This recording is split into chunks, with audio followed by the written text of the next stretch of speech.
करती हूँ। साथ ही साथ साहब और दीदी के चरणों में मेरी कोट कोट नमन है। और आज आयोजित शिव गुरु परिचर्चा में उपस्थित सभी भाई बहन के चरणों में मेरा प्रणाम है। आप सभी मेरा प्रणाम स्वीकार करें। देखिए, गुरु का मंच है, इस मंच से अपने गुरु शिव की ही बात की जाए, जिसको हम लोग गुरु बनाए। मामूली सत्ता नहीं है, शिव से बड़ा सत्ता इस जगत में, इस दुनिया में कोई नहीं। कहा गया सब देव हैं तो महादेव है, देवताओं के ईश्वर है शिव। उस शिव को अपना गुरु बनाने की सौभाग्य हमको आपको प्राप्त हुई है। इस परिवेश में ये सौभाग्य भगवान लोग को भी नहीं मिला था। राम और कृष्ण के गुरु शिव नहीं हुए थे। धन्य है साहब श्री हरिंद्रानंद जी, जिन्होंने हमको आपको ऐसी प्रेरणा दी कि जो जगत के गुरु हैं वहाँ गुरुओं की पढ़ाई होती है। जगत गुरु शिव के पास गुरुओं की पढ़ाई होती है। वो गुरुओं के गुरु हैं, गुरु अधिपति हैं, गुरुओं के सरताज हैं। वो जगत गुरु शिव हमारे आपके गुरु हो सकते हैं। ये संदेश हमारे आपके बीच में साहब और दीदी के माध्यम से आई। अभी लगातार बात हो रही थी हमारे आपके बीच में। साहब जब शिव को गुरु बनाए थे तो उनका एक संकल्प था। क्या संकल्प था? शिव मेरे गुरु हैं, मैं शिव का शिष्य हूँ और मैं दुनिया के एक एक व्यक्ति को शिव का शिष्य बनाऊंगा। उनका संकल्प क्या था? मैं दुनिया के एक एक व्यक्ति को शिव का शिष्य बनाऊंगा। हमारा आपका भी संकल्प क्या होना चाहिए? काम करना नहीं, जगत के एक एक व्यक्ति को शिव के शिष्य बनाना। अब इस संकल्प में जहाँ तक दूरी तय कर ली जाए, ये महादेव की दया से संभव है। ये हमको सोचने से, आपको चाहने से होने वाला नहीं है। हम चाहते हैं कि बहुत बढ़िया गाड़ी खरीद ले, होता कहाँ है? हम चाहते हैं सुकून से रहना, कहीं ना कहीं परेशानी मिल जाती है। यानी हमारी आपकी मर्जी कुछ नहीं चलती है, ये सारी इच्छाएं उस गुरु की दया से चल रही है। ये जो स्थिति परिस्थिति है, ये जो भी चल रहा है, सब महादेव की दया से चल रहा है। लेकिन इसकी एहसास हम लोगों को नहीं थे। आज भी लोगों को एहसास नहीं है। आपके पास थोड़ा धन हो जाए तो आप सोचिएगा सब हमारे बस में है, हम जो चाहेंगे इस जगत में कर लेंगे। आपको 4 लड़का हो जाए तो उसका अहंकार हो जाएगा। आपका 4 गो मकान बन जाएगा, उसका भी अहंकार हो जाएगा कि हमसे बड़ा घर वाला कोई नहीं है। लेकिन जो दुनिया के देने वाला है उसको कोई अहंकार नहीं। दुनिया को देने का काम कौन करता है? शिव। देवताओं को भी दिए हैं और आदमी को भी दिया है, राक्षसों को भी दिया है। सबको देने वाला का नाम कौन, क्या है? शिव। अपनी व्यवस्था में उन्होंने क्या रखा है? कुछ नहीं। वो अपनी व्यवस्था में न बंगला रखे, न बढ़िया शरीर पर कपड़ा रखे, न गला में सोना का हार पहने। हम लोग तो कहते हैं महादेव को गुरु बनाए, मेरे पास एक को गहना नहीं था, गुरु के दया से सोना के गहना हो गया, कहते हैं ना। लेकिन महादेव ने अपनी व्यवस्था में कुछ नहीं रखा। वो चाहते तो सारा सोना उन्हीं के पास होता कि नहीं होता, सारा पीताम्बरी उन्हीं के पास होती।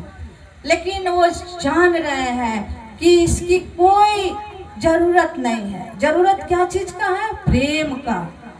और शिव की तस्वीर में हम आप देखते हैं कि उनके साथ रहने वाले जितने लोग हैं सब विभिन्न प्रवृत्ति के हैं, विभिन्न तरह के लोग हैं, लेकिन एक साथ प्रेम से बैठे हैं।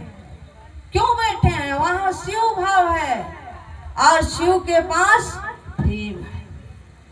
यहाँ भी साहब श्री हरिंद्रानंद जी ने जगत में दिखलाया करके, अभी शिव गुरु शिष्टता में सभी जाति धर्म संप्रदाय के लोग आए हैं। यहाँ कोई किसी से नहीं पूछ रहा है कौन अमीर है, कौन गरीब है, कौन किस जात के हैं। यहाँ शिव की बात जैसी होती है तो यहाँ बड़ा प्रेम से हम सब बैठकर सुनते हैं। यहाँ हम सब भूल गए हैं कि हम कौन जाति के, हम किसके घर के हैं, सब चीज भूला गए हैं, क्योंकि यहाँ शिव भाव की परिधि है। यहाँ शिव भाव में सब चीज खत्म हो जाता है। तो शिव को अपना गुरु बनाने की जरूरत है, और अपना गुरु बनाने के लिए साहब ने 3 गो सूत्र दिए, प्रोसेस बताई। किताबें बोलती है कि शिव जगत गुरु है, आदि गुरु है, गुराधिपति है, लेकिन वो गुराधिपति हमारे आपके गुरु कैसे हो, ये प्रोसेस नहीं थी समाज में। इसलिए शिव गुरु शिष्टा में साहब का नाम आगे रहेगा और अनवरत चलेगी। ये बातें जहाँ शिव गुरु चर्चा की आएगी उनका नाम चलेगी ही चलेगी। कोई पूछेगा कि कैसे आया शिव शिष्टा, तो आपकी और मेरी लाचारी है बताना कि साहब और दीदी के माध्यम से है, लेकिन ये शिव की शिष्टा है, याद रखिए। हम गार्जियन है, अपने बच्चों को स्कूल पहुंचाने तक जिम्मेवारी का वहन करते हैं, लेकिन स्कूल में जाने के बाद उस बच्चा का जिम्मेवारी किसके हाथ में होता है? गुरु के हाथ में होता है, मास्टर के हाथ में होता है। हमारा आपका जवाबदेही कब तक रहता है? जब तक बच्चा स्कूल जाने ना लगे तब तक हम लोग पहुंचाते हैं, देख रेख करते हैं। लेकिन वही बच्चा जब निरंतर जाने लगता है तो गार्जियन का भी जवाबदेही खत्म हो जाता है। अब उसकी जवाबदेही कौन लेता है? गुरु ले लेते हैं। अब गुरु चाहते हैं कि मेरे क्लास में पढ़ने वाले बच्चे अच्छा करें, क्योंकि गुरु का पहचान शिष्य होता है। गुरु की पहचान किससे होता है? उनके शिष्य से होता है।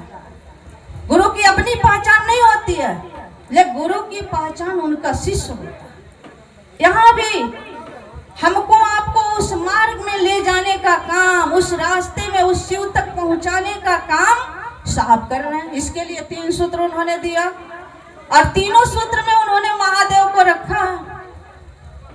नहीं तो कहते ना, लिख देते हैं कि दया हरिंद्रानंद जी करते हैं कि लिखे हैं पहला सूत्र में, हे शिव आप मेरे गुरु हैं, मैं आपका शिष्य हूँ, मुझ पर दया करिए। एक शिष्य अपने गुरु से अनुनय कर रहा है, किससे? अपने गुरु शिव से। हे शिव आप मेरे गुरु हैं, मैं आपका शिष्य हूँ, मुझ पर दया कर दीजिए। और दया कौन चीज के लिए मांगना है? लिखे है किताब में, अभी किताब की बातें चल रही थी मंच से। आओ चले शिव की और पुस्तक है, साहब का लिखा हुआ पुस्तक है। उन्होंने ये सोच कर लिखा कि मैं जब शरीर छोड़ूंगा तो लोग अपना अपना व्यथा शिव चर्चा में रखेगा, अपनी अपनी बात को उजागर करेगा, अपने आप को प्रतिष्ठित होना चाहेगा। इसलिए उन्होंने एक किताब लिख दिया। ये आने वाला जो पीढ़ी है कैसे सीखेगा, क्योंकि वो तो मुझसे मिला नहीं, ना मुझसे मिल पाएगा। हम लोग के सामने तो साहब थे, हम लोगों ने तो साहब से कुछ सुना, उनका दर्शन किया, उनकी बात से अवगत हुए, लेकिन अब हमारे आने वाले जनरेशन तो नहीं मिल पाएंगे। उनके लिए ये किताब धरोहर होगा। वो इस किताब को पढ़ेंगे तो उनको शिव शिष्टा की हर एक चीज की जानकारी होगी। लेकिन गुरु कौन है? शिव है, किताब गुरु नहीं है। दया कौन करेगा? गुरु करेंगे। दया कौन करेगा? गुरु करेंगे। इसलिए बार बार प्रेरित किया जाता है, और बार बार साहब भी यही प्रेरणा दिए कि अपने गुरु शिव से दया की याचना करिए शिष्य होने के लिए। हे शिव आप मेरे गुरु हैं, मैं आपकी शिष्या हूँ, मुझ पर दया कर दीजिए। मैं आपका शिष्य हूँ, मुझ पर दया कर दीजिए, मुझको अपना शिष्य बना लीजिए।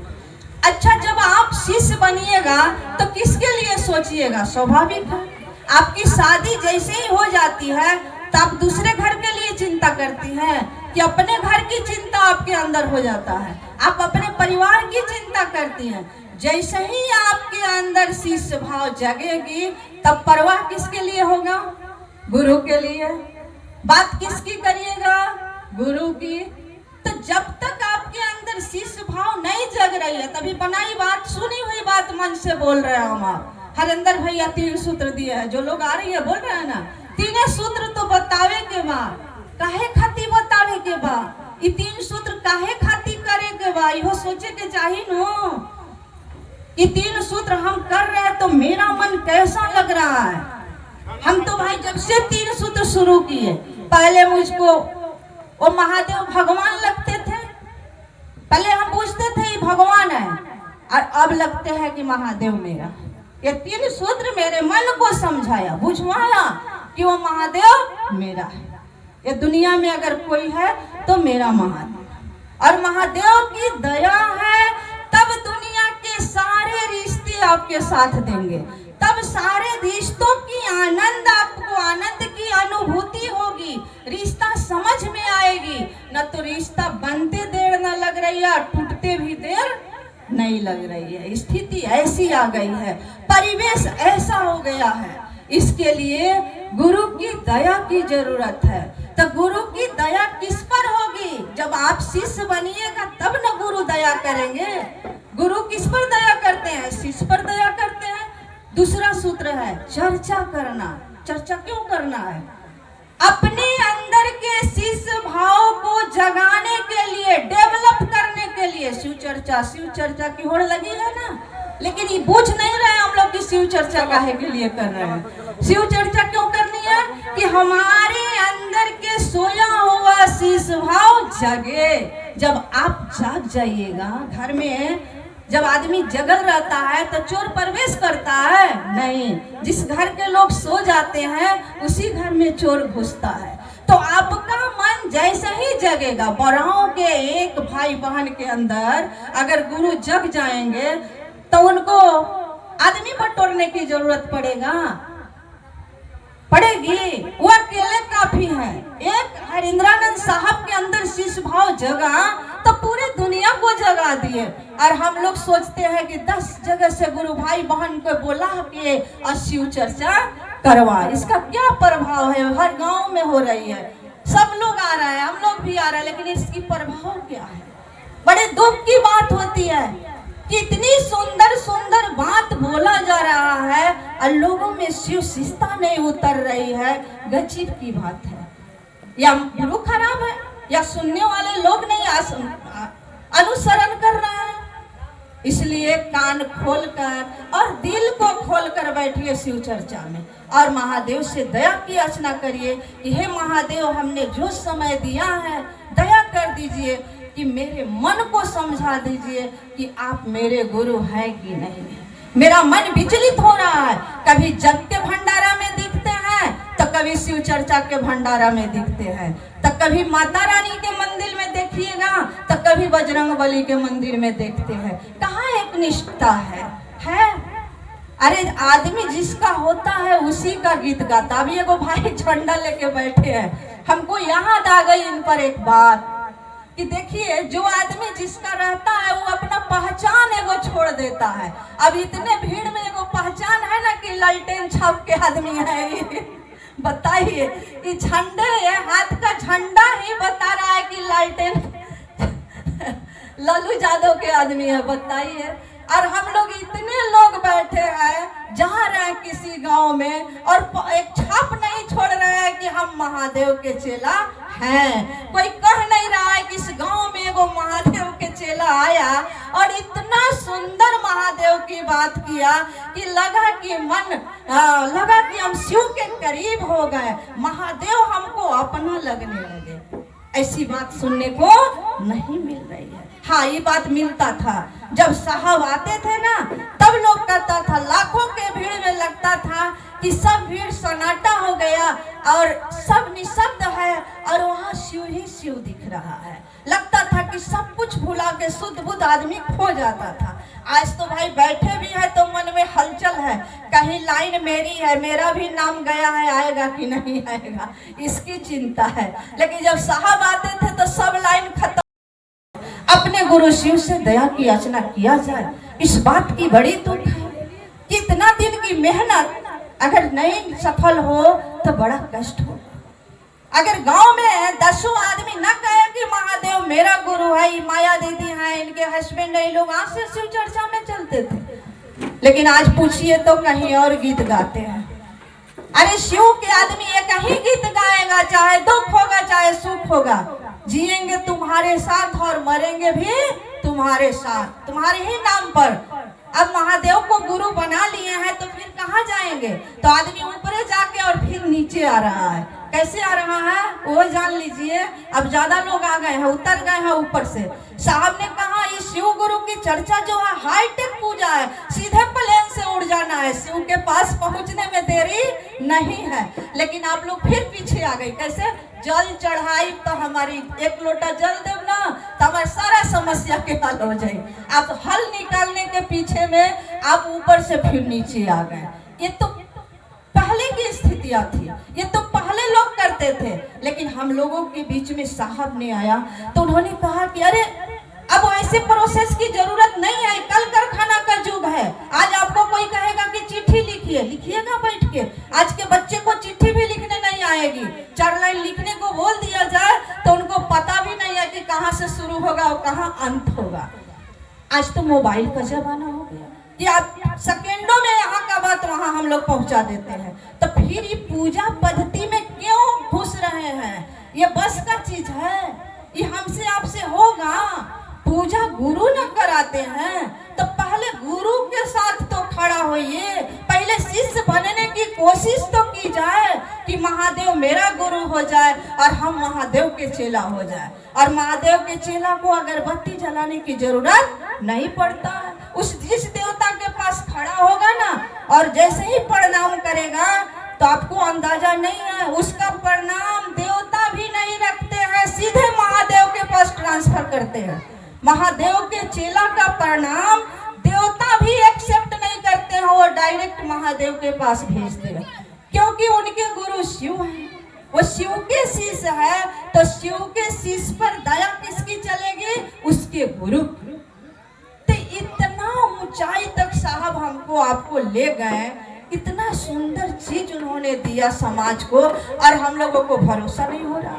सब दिन से टिकने का आदत है, जब तक हाथ में सिंदूर नहीं लगेगा तो मन नहीं भरेगा कि पूजा किए कि नहीं किए। जब तक यहाँ से यहाँ तक मांग में नहीं लगाइएगा सिंदूर तो आपको भरोसा नहीं होगा कि मेरा मांग में सिंदूर है कि नहीं है। अरे भाई, यहाँ से यहाँ लगाने से कुछ होने वाला नहीं है, ये मामला दिल का है।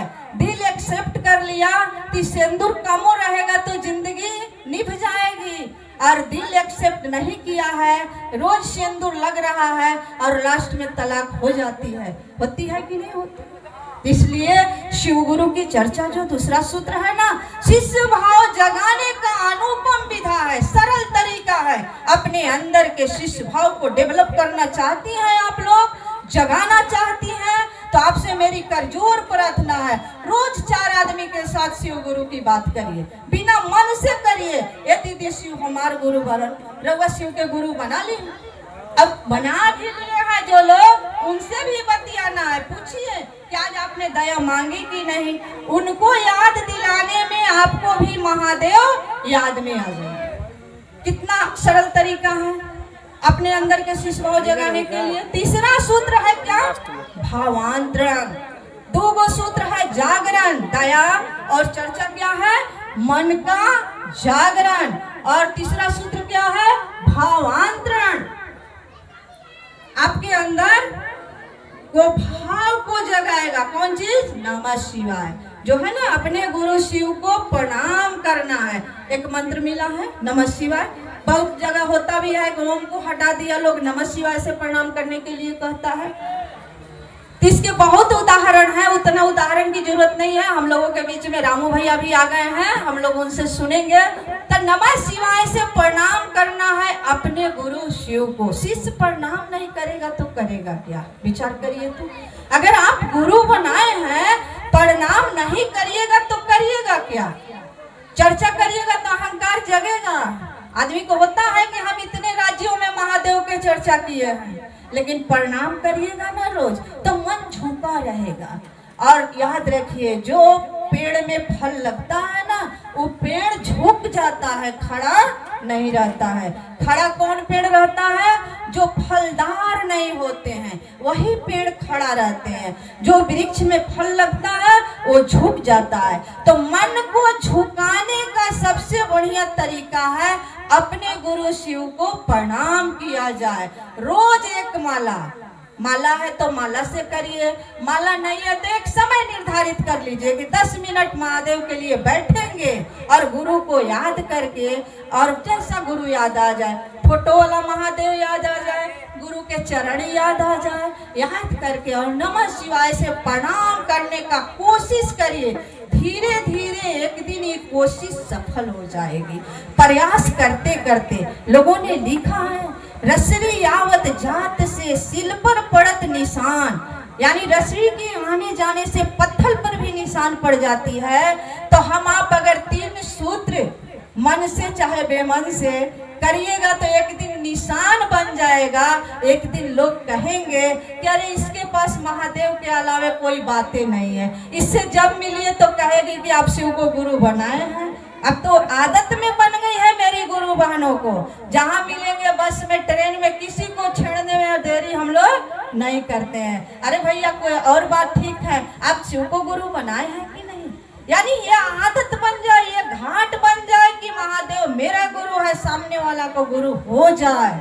और इसके लिए अपने मन को 4 घंटा गुरु की परिधि में रखना है, शिष्य भाव की परिधि में 4 घंटा मन को रखना है। ये तीनों सूत्र करके मन को धीरे धीरे कोशिश करिए कि 4 घंटा उस परिधि में मेरा मन रहे। आप दूसरे के चक्कर में अपना मन को बहका रहे हैं। आज इसी का नतीजा है कि ठहराव नहीं है, शिव शिष्टता में आप ठहर नहीं पा रहे हैं।